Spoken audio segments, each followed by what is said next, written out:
Ok.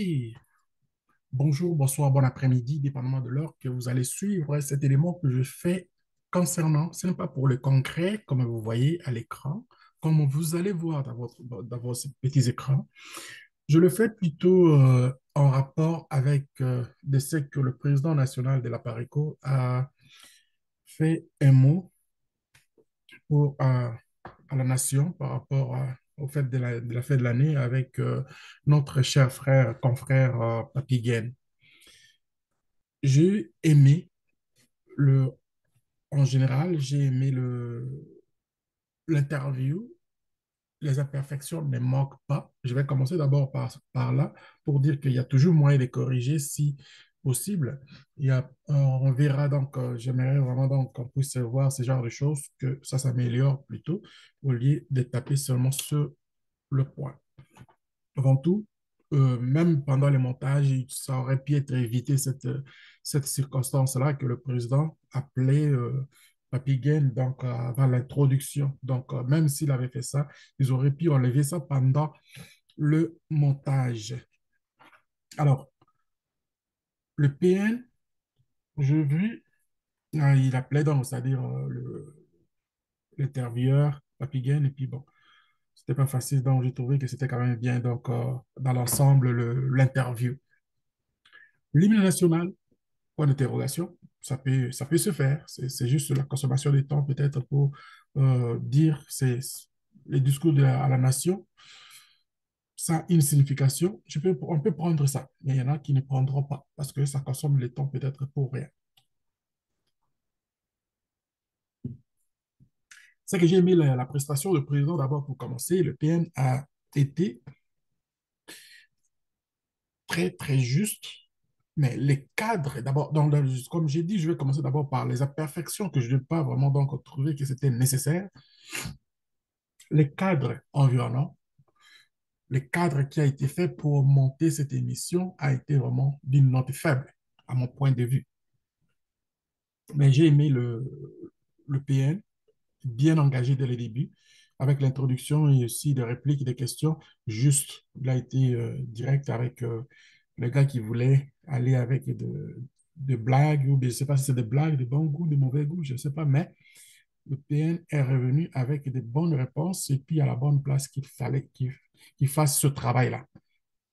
La prise de son a été un peu défaillante à un moment donné. Donc, au début, il y avait des distorsions, des bruits qui faisaient un peu bizarre dans ce même cadre. Et donc, je ne voyais pas la raison où c'était préparé de le faire ainsi, que lui, il était à l'extérieur, mais le cadre aussi du président, il a fallu, techniquement, ils auraient pu faire mieux que ça. L'éclairage, oui, j'ai aimé, c'était clair, c'était pas l'éclairage professionnel, mais il y avait l'éclairage naturel qui était bien, mais le décor plutôt, on aurait pu faire mieux. Alors, j'ai aimé la partie quand le président a commencé d'abord pour décrire comment le pays, nous sommes, avec l'idée de la balkanisation. C'était vraiment très efficace, c'était vraiment très bien. Donc, les contextes étaient vraiment très bien faits pour expliquer comment le pays est divisé. Ça, j'ai bien aimé la réponse du président national. Il a rappelé aussi l'agression de notre pays, depuis notre pays qui a été agressé depuis l'agression de 80, disons, 1697 jusqu'à de nos jours. C'est vraiment très efficace.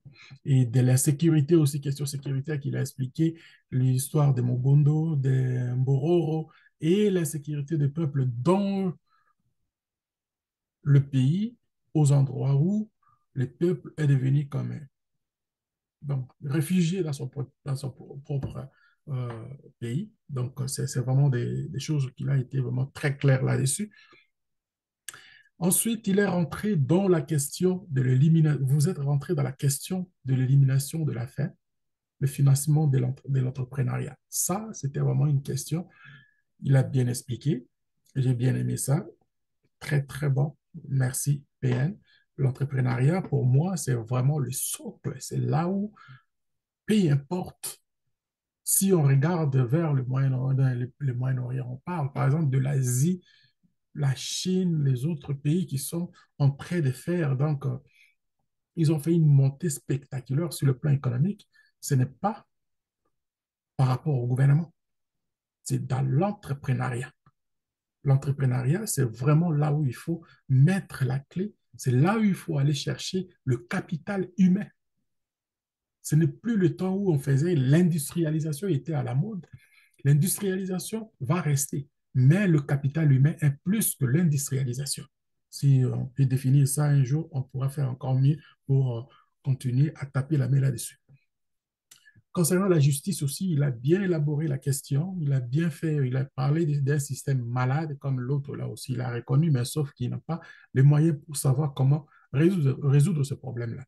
Et aussi, avec la proposition qu'il a donnée, j'ai aimé la proposition de la justice indépendante, bien expliquée, très bien, merci, le président national.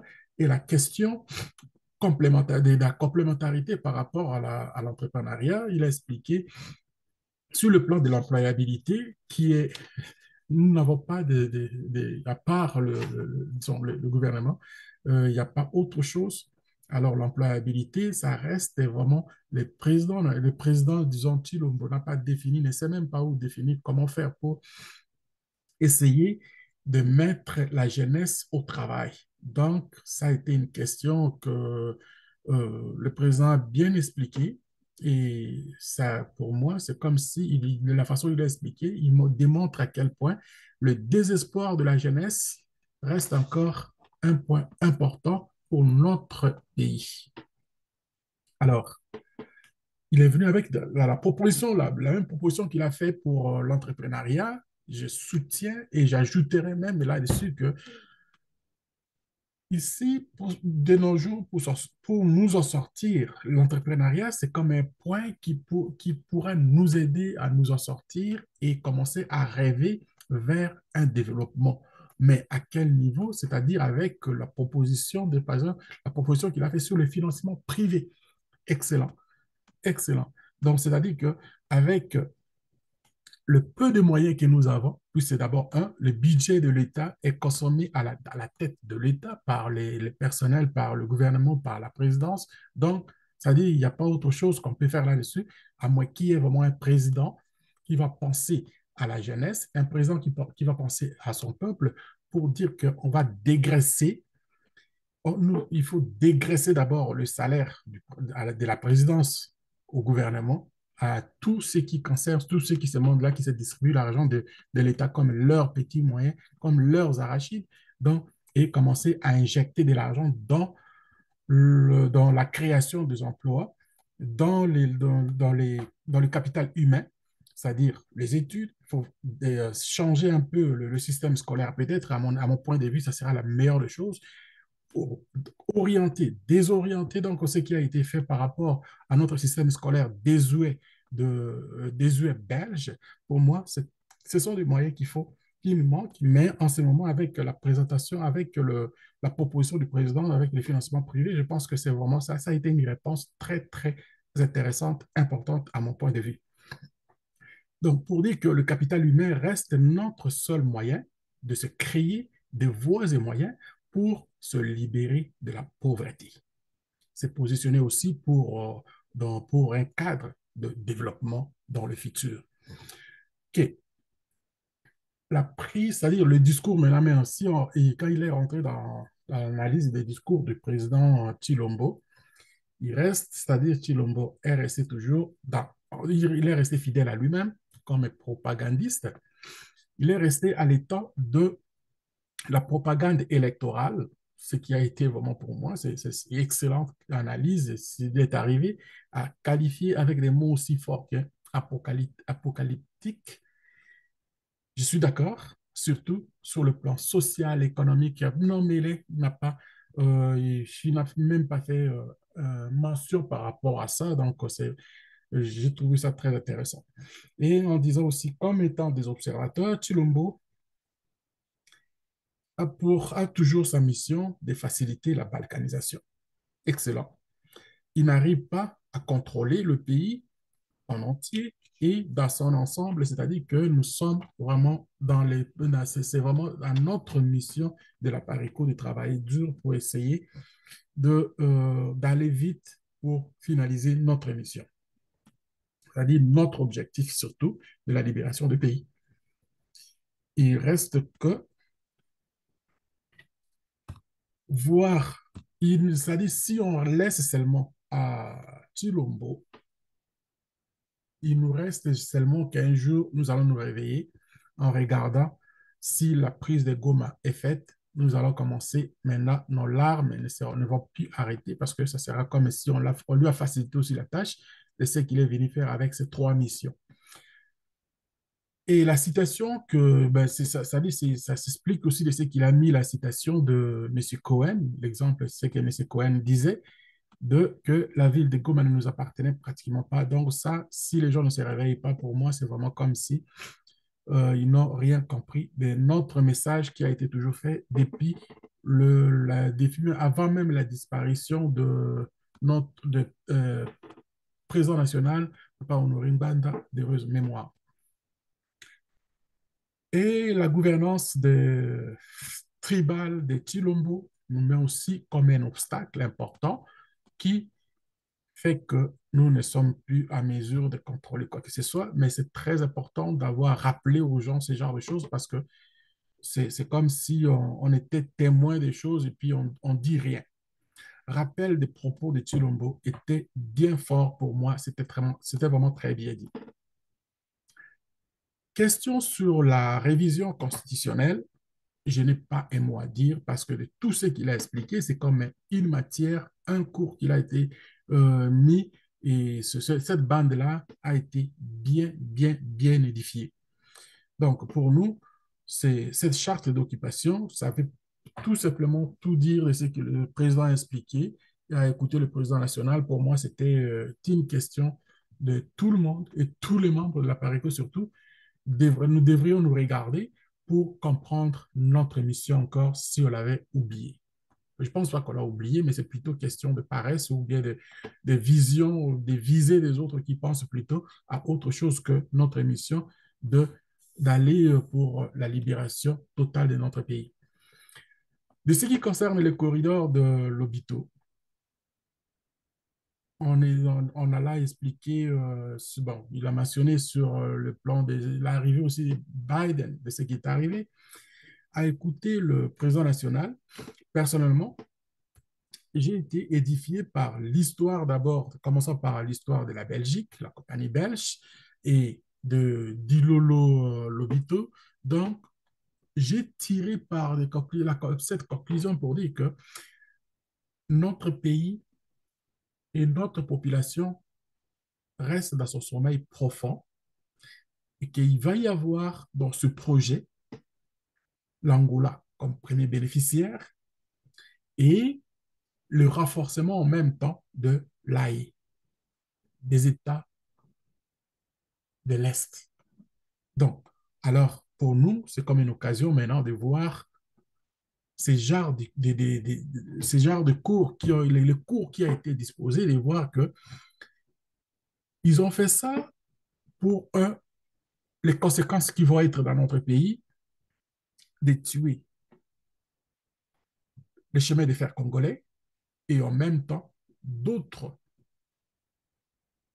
moyens des transports, les routes, et puis d'autres moyens de communication qui vont être coupés en même temps jusqu'à sur le point de banane, ainsi de suite. Ça m'a fait vraiment réfléchir. Merci encore une fois de plus. Le président national, vous avez fait un travail excellent. On a là puisé toutes ces ressources-là de nous démontrer à quel point nous dormons pendant que notre pays est en train de mourir. Et vous avez aussi édifié l'étang de la santé de la PARECO. En fait, pour moi, c'est vraiment quelque chose de très intéressant, le plus important que vous avez fait dans ce message de fait de l'année pour commencer l'année 2025. Ça devrait interpeller beaucoup d'entre nous de ce que vous êtes en train de faire comme travail.